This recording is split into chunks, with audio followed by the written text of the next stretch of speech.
Mga kapatid, magandang umaga po sa inyong lahat. Ito po ay panalangin para sa ating pamilya.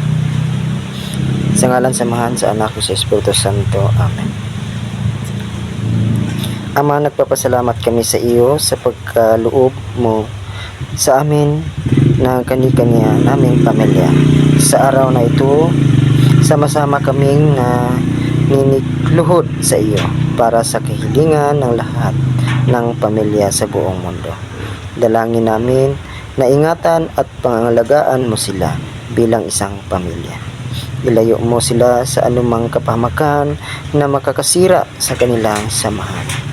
Matularan nawa nila ang banal na mag-anak na nananatili sa iyo anuman ang mangyayari sa kanila. Maging lakas ka rin. Nawag ng bawat pamilya, lalo na sa mga panahon nga nahihirapan sila, upang laging magpatuloy at huwag sumuko sa buhay. Maging tapat nawa ang lahat ng ama sa pagiging haligi ng tahanan at ang lahat na ilaw ng tahanan. Pagkalooban mo sila araw-araw ng biyayang kanilang kailangan.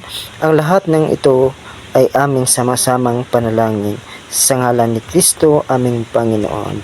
Amen. Jesus, Maria at Jose, ipinalangin mo kami. Sa ngalan, samahan sa anak ko sa Espiritu Santo. Amen.